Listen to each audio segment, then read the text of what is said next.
Kailan po sa yun nga, bago-bago lamang na balita na, pumanaw yung, kapatid ni dating Pangulong Duterte. Oo, eto naman po ay talagang, bahagi ng buhay, it's the circle of life 'no. So, ang una kong naisip siyempre ay pray for the soul of, Sir Bong Duterte. Pangalawa, iniisip ko yung pangulo natin na si Pangulong Rodrigo Duterte. Naiisip ko kung ano kaya ang, mararamdaman niya 'no, na malayo siya nung nangyari ito. So, I pray for him also.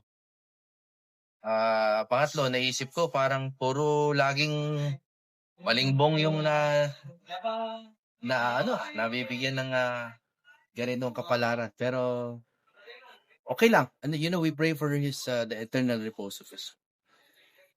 Yes, attorney.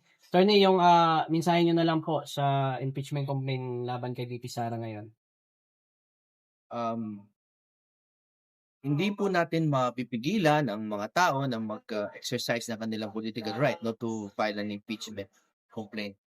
However, ako po ay naniniwala that, we are really living in legally murky or dark times 'no. Kasi, may mga butas talaga ang konstitusyon natin. Yung 1-year ban was intended to preserve the leadership of this country, no?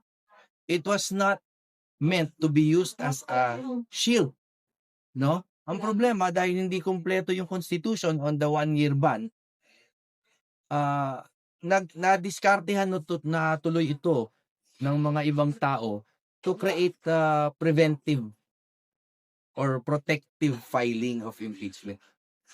Hindi ko po sinasabing yan ang nangyari, but it is a possibility na nag-file sila ng mahina na impeachment complaint para po ma-protect for another year against impeachment ang ating Pangulo. Hindi po yan pagtira sa Pangulo. Ito po ay pag-assess ng ating konstitusyon at ng proseso na siguro pag dumating na tayo sa punto na pwede na nating i-amend o i-revise ang ating konstitusyon, dapat lagyan na natin ng konting detalye pa yung impeachment process nang sa gayon ay hindi na siya maging open to bad or biased interpretation.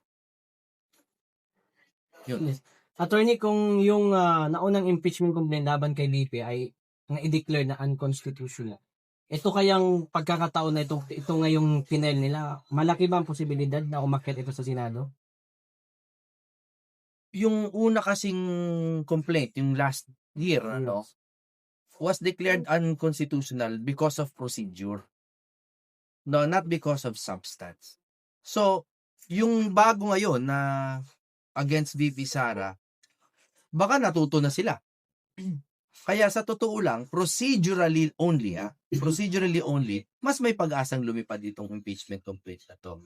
Pero in terms of substance, ako po ay naniniwala na unless they invent or make up crimes against the Vice President, hindi talaga pwedeng lumipad yan unless our politicians have gotten so corrupt na talagang mag-iimbento na sila ng krimen laban kay VP Sara. No? So, palagay ko naman, naniniwala ako na it is to the interest of our leaders pa rin and our lawmakers na wala ng impeachment na mag-process. Pagpapantayin na lang nila yan. Wala na yung kay BBM, sana wala na rin yung kay Sara. Tapos sa 2028 na lang sila magkukusulit.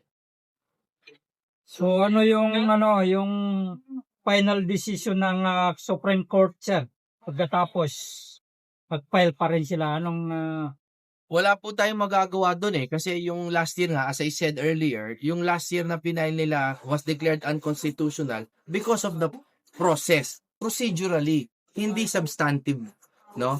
Kasi yung ginawa nila doon sa dati, in a nutshell, no, ang nangyayari talaga doon, nag-file sila, no, na-refer sa Committee on Justice, tapos inupuan nila, hindi nila sinunod yung constitutional requirement na meron kasi doon 3 days, 10 days, 60 days na rule. Basahin nyo na lang po sa konstitusyon, no? Sa accountability of public officers.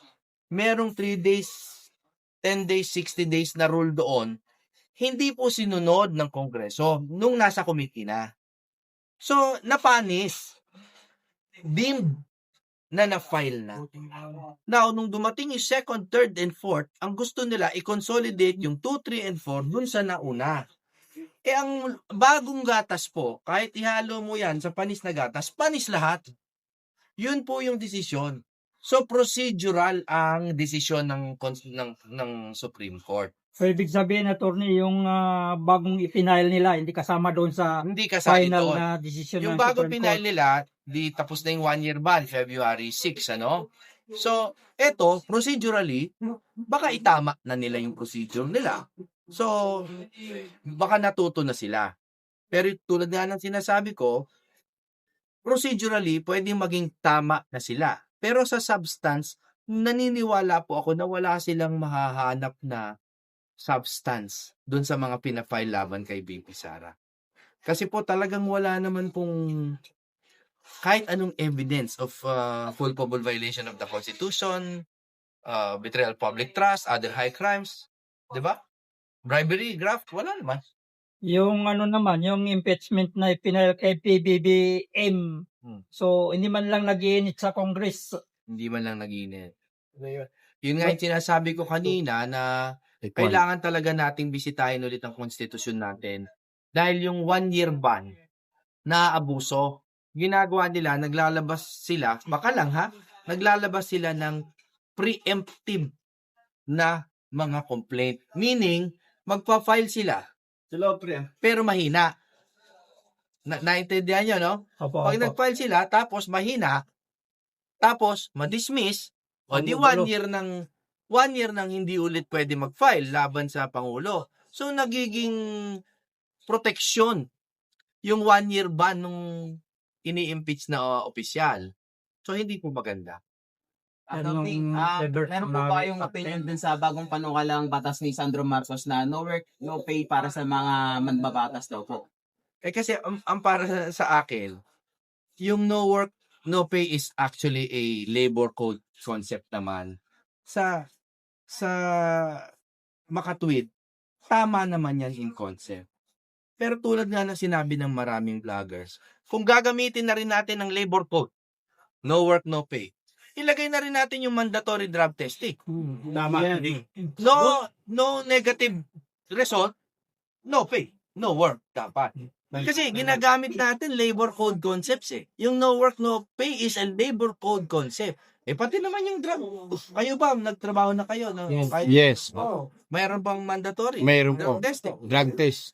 Dapat, lahatin niya na. Mga every 6 months eh. Attorney, isa rin po sa nakikita ng mga taga-suporta natin na ginagamit daw yung no work, no pay na bagong batas o na panukalan Sandro Marcos para daw po palitawin ito si Senator Bato. Oo. Ang sa akin kasi, haka-haka lang nila yun. Sa totoo ba naniniwala kayo na dahil lang sa sweldo, kung totoong umiiwas si Bato, kung totoo, which is not true, no? Pero kung totoong sumiiwas siya, palagay nyo ba sa liit ng sweldo sa Senado, lilitaw siya dahil lang dun sa 200,000 higit na sweldo? Maliit naman yan para sa mga senador. Di ba? Kumbaga, real talk lang tayo. Kung totoong magtatago ka, maaakit ka ba ng 200,000? Hindi naman. May Diba? matinding reason. Oo, si Bato ay hindi po nagtatago.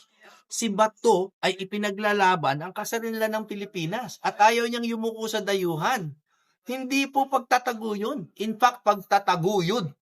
Iba ang pagtatago sa pagtataguyod. Attorney, what is your reaction doon po sa Senate Blue Ribbon Committee recommendation na kasuhan ng plunder sila Senator Jinggoy, sila Nueva, at si Senator Cheese? Do you think, Attorney, it has something to do with the impeachment of the Vice President para pilayan yung supposedly yung mag-vote ng impeach kay VP Sara doon sa SEC? Bakit kasi hindi na lang sila gumawa ng malawakang investigasyon sa lahat ng pera ng lahat ng senador? Bakit hindi nila gawin na kalkalin na lang ang lahat ng pera ng lahat ng senador at hanapan ng pinanggalingan para makita talaga nila na hindi pinag-iinitan yung mga tatlo lamang na hindi gumalaw dun supposedly sa impeachment ni VP Sara last year.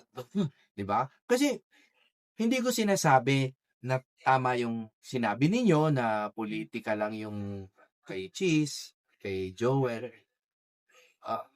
pero kay Jinggoy.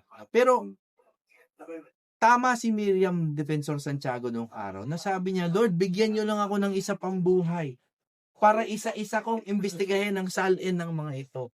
Bakit ba hindi na lang ganun ang gawin nila? Para hindi sila ma-accuse na ng iipit lang sila ng kanilang political rivals.